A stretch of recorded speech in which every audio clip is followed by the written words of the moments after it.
Eh bien salut tout le monde, on se retrouve cette semaine pour une vidéo de top 10 de clavier gamer car vous avez été nombreux à me le demander. Donc voilà messieurs, c'est fait et j'espère que ça vous plaira. Et si ça vous plaît, n'oubliez pas, hein, le pouce bleu, abonnez-vous, activez la petite cloche et on se retrouve tout de suite derrière l'écran.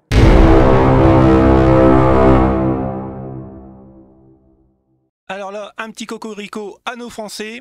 Car le clavier Spirit of Gamer, c'est un petit clavier mécanique d'entrée de gamme avec des switches Braun. Donc c'est généralement, on va retrouver 80% des switches Braun parce que c'est, on va dire, les plus connus.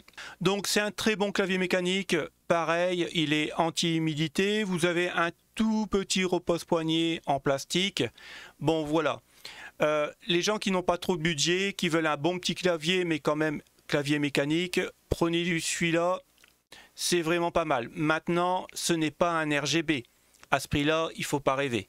Vous avez quelques touches macro, mais qui ne sont pas dédiées. C'est-à-dire que là, vous allez gérer plutôt avec le F1 jusqu'à F12. Vous pouvez mettre 6 touches directement que sur une touche. Donc en fait, c'est un peu le passe-partout du jeu vidéo. Vous pourrez faire du MOBA, vous pourrez faire du FPS, mais vous attendez pas à quelque chose de tip-top. Pour le prix, on ne peut pas tout avoir, mais ça reste quand même un très bon petit clavier d'entrée de gamme. Et moi, je pense vraiment, pour commencer le jeu vidéo, eh ben écoutez, il n'y a pas besoin de plus, hein.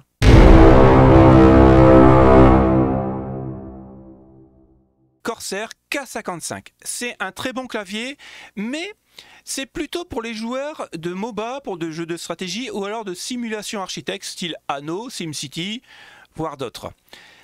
Pourquoi ? Parce qu'ici, en fait, on a 6 touches macro. Et sur une touche, en fait, vous pourrez personnaliser 6 touches du clavier.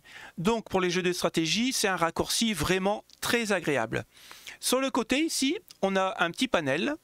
Et ça nous permet de switcher entre une musique à l'autre, ou alors carrément de l'arrêter ou de la reprendre. On a ici pour baisser le volume des haut-parleurs ou alors du casque. Bon, c'est un petit plus, pourquoi pas. Je pense qu'il y a des gens qui en auront l'utilité et pour d'autres qui ont des tables de mixage ou des cartes son externes, il n'y en aura pas besoin. Mais ça reste quand même un très bon clavier. Il est étanche, c'est un clavier à membrane, il est anti-ghosting. Alors ce que je vais vous présenter en clavier, ils sont tous anti-ghosting. Donc c'est vraiment un peu du marketing, mais bon, il faut le savoir, quoi.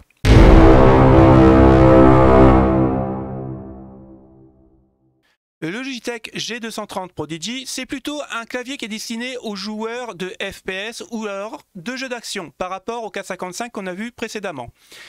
Il a exactement les mêmes similitudes. Il est anti-ghosting, on a un logiciel pour gérer tout le RGB, donc c'est pas mal. On a aussi le logiciel qui nous permet de couper la touche Windows quand on est en plein jeu pour éviter qu'on appuie dessus. Et après, on a des touches multimédia juste en haut du pavé numérique. On a aussi les touches pour le son plus ou moins de volume. On a aussi une touche directement sur le clavier pour gérer le RGB et une touche micro. Donc c'est un bon petit clavier de jeu, sans prétention. Il fait très bien le taf. Et franchement, on a un petit repose-poignet du plus bel effet. Maintenant, ça reste encore de l'entrée de gamme. Et on reste sur du plastique. Mais il a tout ce qu'il faut pour un bon petit clavier à membrane.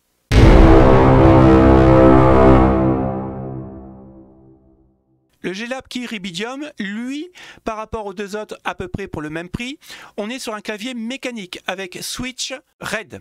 Et là, je peux dire qu'il y a une légère différence entre les switch Braun et les switch RAID. Le RAID sera un petit peu plus réactif. Mais vous attendez pas à gagner 2 secondes en jeu, c'est pas possible. Maintenant, ça reste un très bon clavier. On va dire qu'il est basique.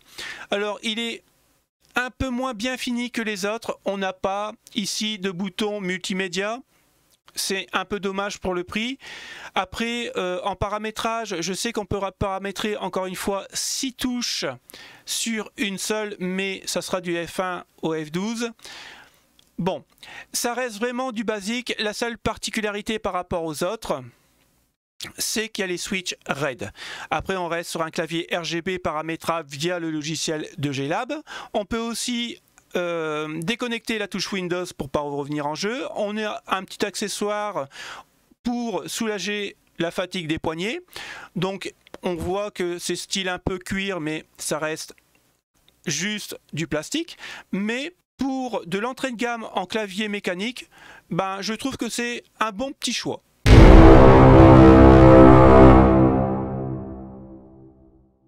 Le Devro Turfing V2 est un clavier TKL, c'est-à-dire qu'il n'y a pas de pavé numérique, donc un clavier beaucoup plus court que la normale.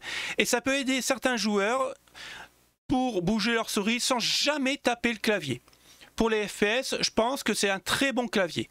Maintenant, ça reste un clavier basique, donc il y a bien sûr une couche anti-humidité dessus. On a des macros, mais on peut les utiliser que sur les touches F1 à F12. On peut le commander en switch Red ou en switch Brown, ce qui est déjà vraiment pas mal. Je pense que c'est un clavier qui est destiné aux débutants, qui ont déjà un bon petit niveau dans le FPS. Le rétroéclairage, on peut le commander directement par le clavier, mais c'est déjà prédéfini. Donc il n'y a pas de logiciel pour le paramétrer, ni la touche Windows. Et ça, c'est un peu dommage pour un clavier destiné au gaming.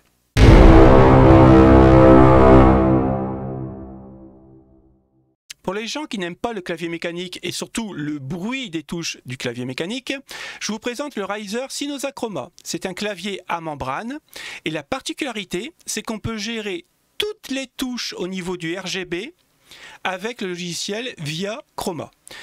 Donc, c'est un très bon clavier. Il est un peu multifonction, c'est-à-dire que vous pourrez jouer soit au MOBA, soit au FPS. C'est vraiment le couteau suisse des claviers. Alors bien sûr, il y a un anti-ghosting, comme tous les claviers, comme je vous disais tout à l'heure. Il est en IP42, donc vous pouvez renverser votre tasse de café, il n'y aura aucun problème. Le seul dommage, c'est qu'il n'y a pas de repose-poignet. Donc ils auraient pu faire un effort sur ce genre de détails. Sinon, c'est un très bon clavier.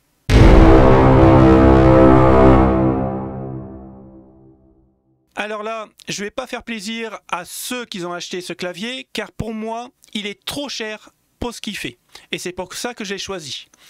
Le Cerberus de chez Asus est un clavier à membrane. Alors, on retrouve les boutons multimédia ici pour gérer la musique et le son. OK. Maintenant, on n'a que 19 touches d'anti-ghosting sur ce clavier et non pas le clavier complet en anti-ghosting. Au niveau du RGB, on se retrouve avec un clavier qui accepte soit la couleur bleue ou soit la couleur rouge. Donc à ce prix-là, on n'a même pas un clavier RGB. Le plastique est vraiment cheap et c'est vraiment dommage de la part d'Asus parce que je pense qu'ils ont fait une faute en sortant ce clavier. Moi, c'est un clavier qui devrait coûter pour moi une vingtaine d'euros. Mais là, malheureusement, il est estampillé Asus et on paye la marque. Au niveau des macros, on peut en faire que 6, du touche F1 à la touche F6. Rien n'est paramétrable par rapport à un logiciel que Asus aurait pu nous fournir. Je suis désolé, j'adore Asus, mais là c'est trop cher.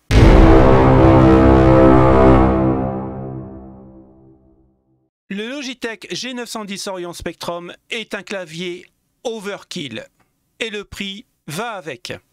On est sur un clavier mécanique avec des switches Romer G. Ça a été développé par Logitech. C'est des switches qui sont apparemment beaucoup plus rapides que les switches MX Red.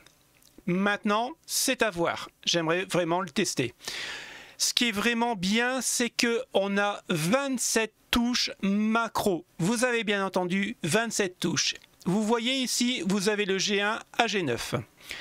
Une fois que vous avez paramétré ça en macro, si vous en voulez plus, vous appuyez ici sur le bouton M2 et vous reparamétrez du G1 à G9 et vous avez jusqu'à la touche M4. Le clavier est un clavier RVB et non pas RGB.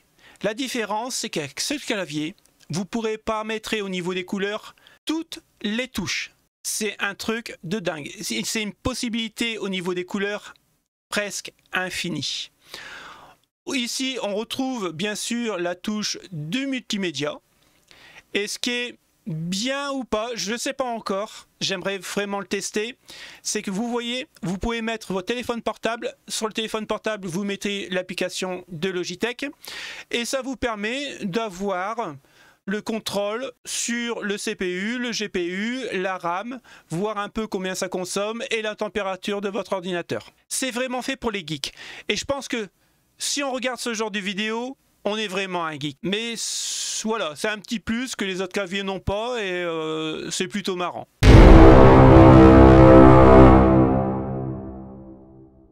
Le Corsair K68 RGB est un très bon clavier, plutôt destiné, je trouve, aux joueurs de FPS et aux jeux d'action, car on est sur un clavier mécanique avec des switches MX Red, donc silencieux mais en même temps rapide.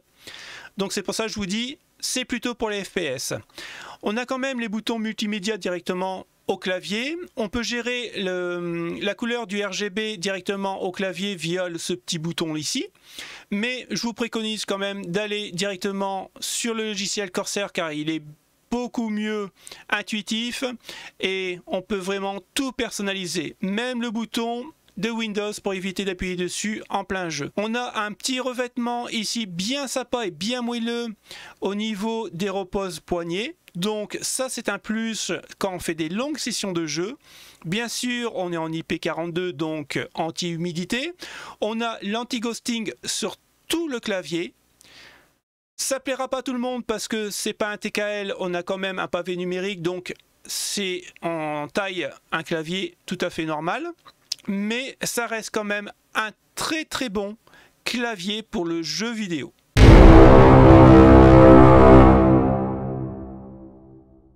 Je ne pouvais pas ne pas vous présenter un clavier Roccat car ils sont juste magnifiques. Et je fais une petite dédicace à Dan, un ami youtubeur qui est fou de Roccat. D'ailleurs, allez checker sa chaîne, je mettrai son lien en description car il fait des très très bonnes vidéos sur le hardware.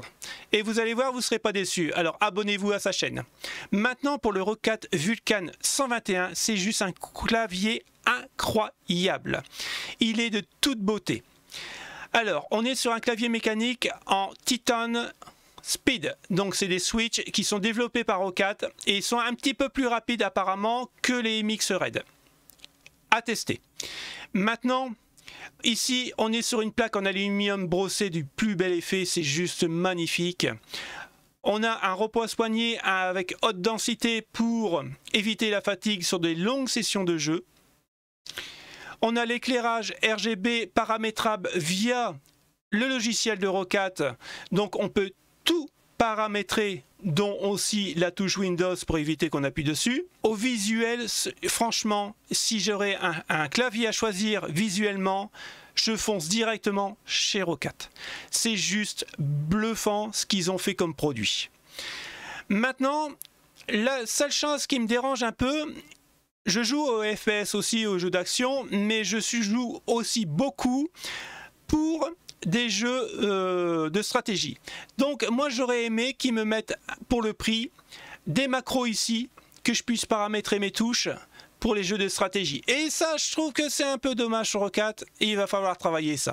Donc la vidéo est terminée, merci d'avoir regardé jusqu'au bout, j'espère vraiment que ça vous a plu. Si ça vous a plu, n'oubliez pas le pouce bleu, abonnez-vous si ce n'est pas déjà fait et activez la petite cloche pour les prochaines vidéos.